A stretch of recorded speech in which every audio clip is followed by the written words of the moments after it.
Hello and welcome to the UIS Coaches Show. My name is Michael Leotta. The UIS men's basketball team has been busy over this holiday season, 4 games over the last 10 to 12 days in a busy stretch. We are thrilled to have UIS head basketball coach Matt Brock here with us this morning. Matt, thanks for joining us today. Thanks for having me. Yeah, it's been a busy stretch for you guys with the holiday season. A lot of games to catch up on as we start to really ramp up the basketball season here.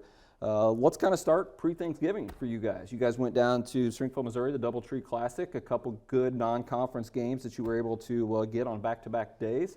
1-1 stretch there, 72-58 loss to Central Missouri, and back that up with a 76-65 win over Union, Tennessee.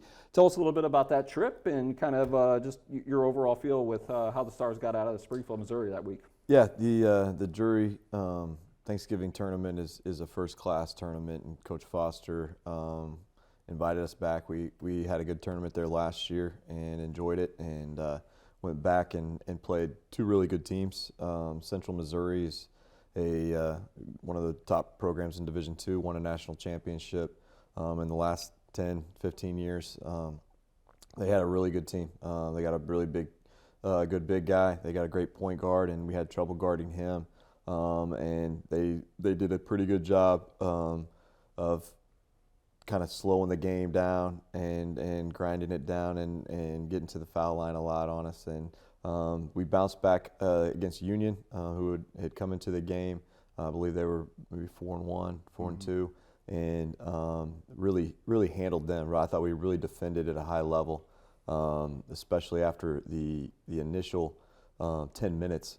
The middle 25 minutes of the game, we really guarded and showed our potential defensively, and they were really big, 6'7", 6'8", 6'8", 6'7", to go with their point guard. So really big lineup, presented some challenges, but we really did a good job of getting in the gaps and making it hard for them to get deep.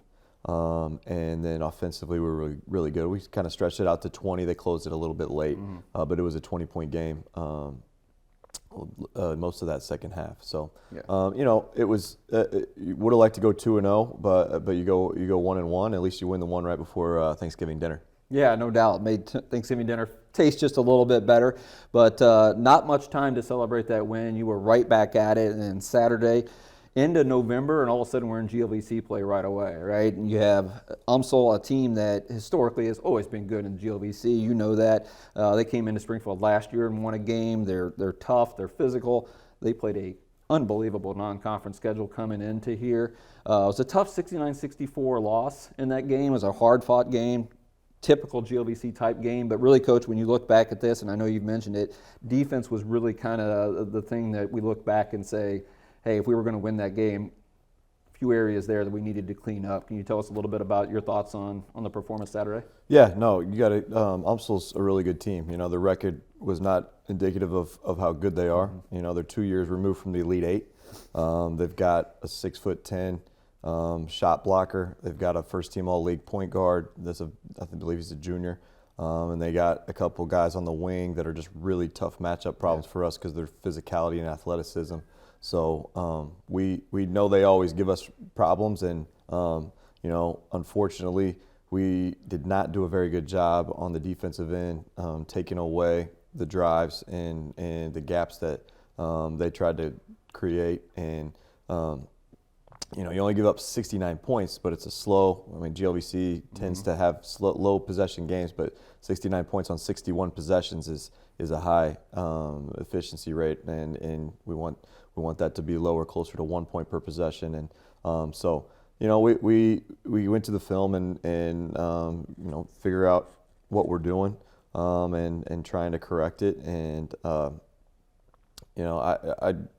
the problem is you don't have a ton of time right now. We're in the middle of we just had our 4th game in 12 days, we have 6 games, 4 of 6 in 12-day stretch. So my 2 more coming up fast. My new assistant coach said, "Hey, you're not you weren't lying about this stretch here," and so it's just the way the conference schedule worked out. We're the team that has three road games this week in 6 days, and there's a couple others, but yeah, we've just got it's early in the year, and I think we'll get to last night, but Being 0-2 in the conference is not a death sentence by any means. Yeah. This is not the college football playoff, and I don't even think that's a death sentence in the college football playoffs from what I've been heard. 3 losses, you're still safe. So Coach Blima, he's trying to get them in with 3 losses, Yeah. but yeah, it's still a long season, and we're in a particularly tough stretch right now. Yeah. One thing that stood out to me watching that game against UMSL was, and more so for us offensively, and why they're just such a tough matchup was you talked about they have really good post players.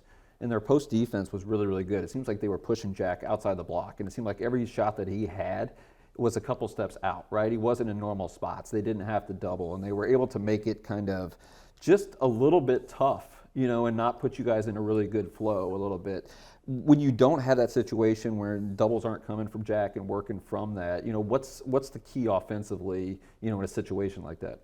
Well, Troy Glover is a good defender and probably one of the best post defenders in the league in the country. And I think Jack has been able to score on him at times, but like you're right, not quite as dominant as he typically is. And so typically in the past we've gone to the pick and roll with Jordan Rice, and obviously we don't have him right now. And then Braden was out for in that second half of that UMSL game. So obviously we got to get max shots, and I think we did a good job of getting him shots, in especially in that Union game and the UMSL game. But we're gonna have to find that. Like that's a little bit of the early season. We're gonna have to figure out where do we go when they take the post away, and I think we got a lot of options. I think we got some potential guys that can do that. But again, I keep telling our guys it's not our offense that's the issue. Even games that we've turned the ball over at a high rate. When you look at Central Missouri, we turned the ball over at a super high rate, over a quarter of our possessions. But we're still 1 point per possession. So if you look at the possession, if we don't turn it over, what's our offensive rating? It's really high. So if you don't turn it over, you're a really good offense. So I think everybody wants to think about offense and look at offense, and myself, I'll tweak stuff and mess with it. But it's a defensive issue, and we're going to continue to work on that. Yeah, I mean, you talked about defense, and that leads us kind of into talking about last night's game and a little bit more of.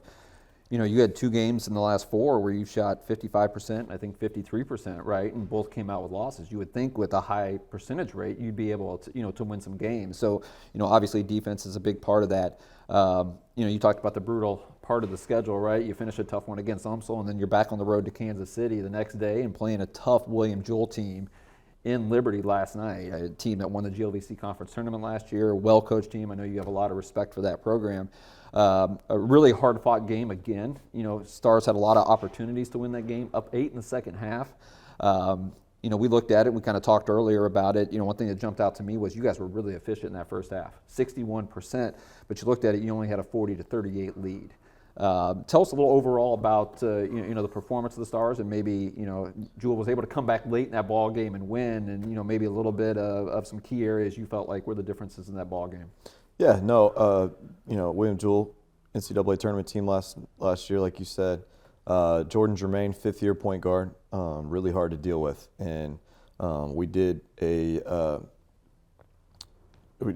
do a great job on him at times. We were guarding him, did fairly well at times, and got separated, got away from him a little bit, and he made us pay. It seemed like every time we weren't right there, but. Like you said, I think we had a 9-point lead in the first half, closed it to 2.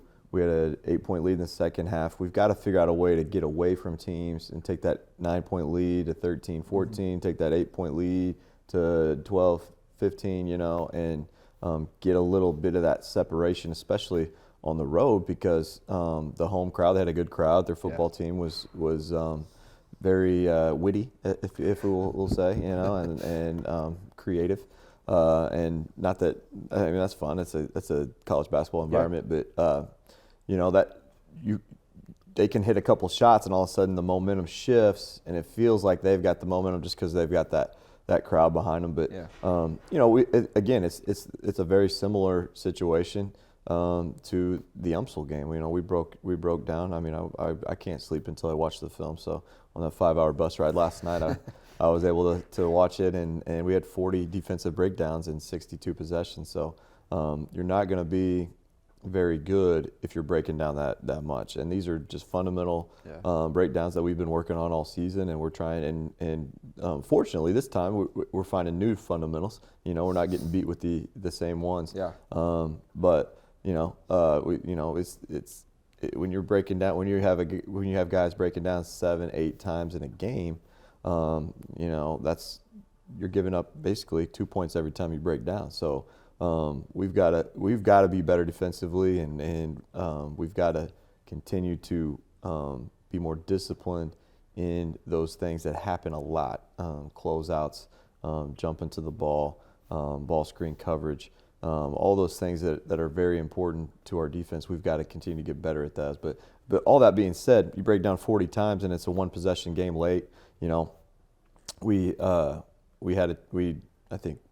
think we're down 2 with a minute and a half and had the ball, had an empty possession, and then they bang like a contested 3. So you're 1-2 possessions. One in the Northern Michigan game, one in the last night. 2 possessions away from being 5-2. So yeah. I think in one way it could be a positive, because maybe it'll have our attention a little bit more, because if those 2 plays go a different way and the coin flips the other way, we're the same team, really. It doesn't really change who we are and where we're at. So if you're in the process and you're trying to become the best team you can be in February and March, you can't get caught up in results. You've got to get caught up in trying to be better, and we've got to do that. And instead of trying to get out of those 50-50 games and trying to get to win by 15, and then the one play doesn't beat you. The turnovers. We had 9 turnovers in the second half. That hurt us offensively, but still, we're still almost 1.1 points per possession for the game, even with a bunch of turnovers. So long way to go. We've been particularly hurt at the point guard spot right now, and but we're going to get better. Yeah. And it's a great way to think about it, right? I mean, you look at it and say, oh my gosh, 0-2, and in the conference, right? No need to panic. Like you said, 1 or 2 possessions, and you're a different team, and it looks from that. So you have to keep that a little bit in perspective. One area in conference play, Coach, that's kind of been a little bit of an area of concern it's been the free throw shooting in the last 2 conference games. Watching both games, you talk about those being close games and those kind of things. Kind of seems like a lot of those free throws that we've missed have, opportunity to chip into another possession lead, right? Or to keep momentum after a good offensive possession, and just not being able to connect on that. Sometimes games you just don't shoot free throws well. Sometimes you have players that, aren't high free throw percentage guys that don't get to the line. But just tell me a little bit about that in the conference game, kind of what you feel like that is. Is that something that is just kind of mental? Is that just something that, situationally? But it seems like that kind of stuck out the last couple games. What's your kind of thoughts on that a little bit? Well, we don't practice free throws at all. We don't even think about them. No, actually we do. Yeah, I think free throws are, if you think about them, and again, this is becoming like a math show. But if you think about free throws in a context of points per possession, I think we were 63% going into last night. Probably dropped down to, let's say it's 60. Okay, we're still 60% from the free throw line. You typically go there 2 times. It's 1.2 points per possession. That's where you want to be. Okay. So it's not, you go want to shoot them better, and I think we can. I think we're a 70% team. I think we'll eventually. I think, small sample size right now. I think we're going to get back there. But talk about the UMSL game. We go 9 for 22, but 3 of those were front end. So we're 9 for 25 effective from the free throw line. That's 36%. And so you make 4 or 5 free throws in that game, you just got a different result, and then we're 5 for 10 last night, 5 for 11 effective. That's not where you want to be. We want to get there more. The good thing about this team is we have got there more than teams that we've had in the past. We haven't been a high foul percentage team, so getting there I think is harder than making them.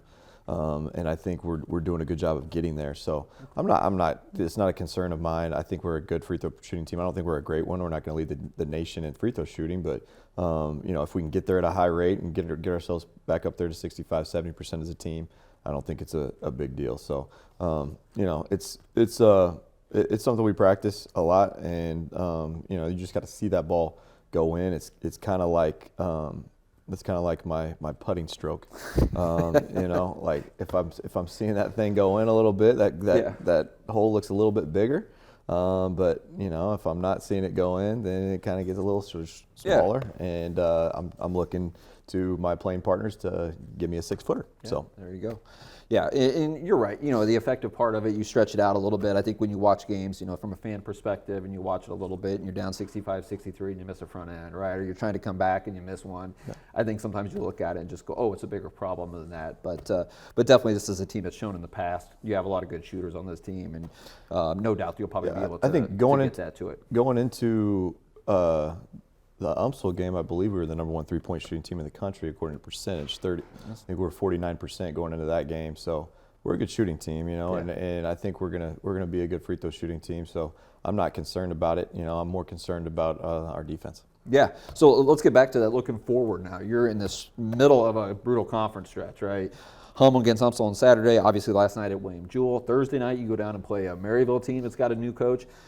They were handled pretty easily by UMSL last night, but as you know, in the GLVC, any road game is going to be very, very difficult. And then, of course, we talk about defense. You go play George Suggs' team at McKendree, and George Suggs' team historically have always been offensively efficient. They're a really good team. It's going to be a challenge from there.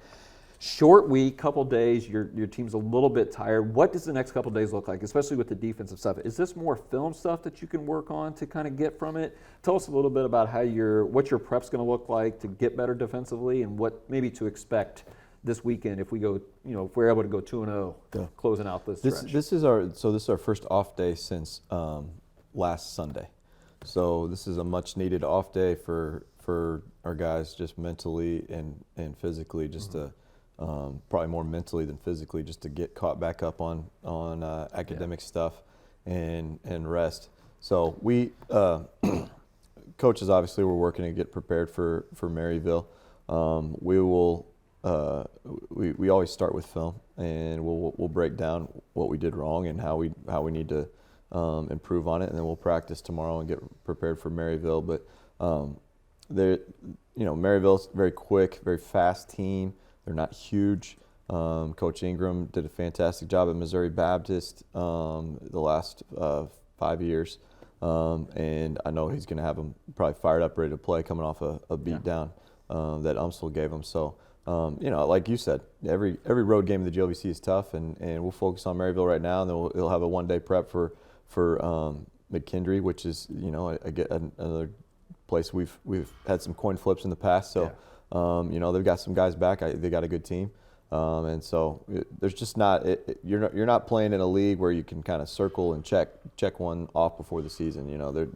Every night is a battle, and I think our league, top to bottom, is the strongest in the country, no doubt. You've got, I think Rockhurst was maybe picked towards the bottom. I don't know. They might have been picked last. They beat Truman, who was picked first in the first game. So there's not a ton of separation. I think you've got 10, 12 teams in our league that are really, really good. And so every night's a battle. It's kind of like SEC football. Yeah, and all those teams in our league too, which you've noticed in the last couple of years, they're scheduling hard non-conference games. They're going out and getting challenged, which is making them even better and even tougher for GLVC play. So, like you said, it is not easy. But Stars will look to get back on the winning ways in conference play. Again, Thursday night, 7:15 at Maryville, and then on Saturday, 3 p.m. at McKendree as they finish this 4-game stretch in GLVC play. Coach Matt Brock, thanks for joining us. A lot of great stuff today and a lot of good breakdowns from the last couple weeks in the Stars. For Michael Leotta, this is the UIS Coaches Show.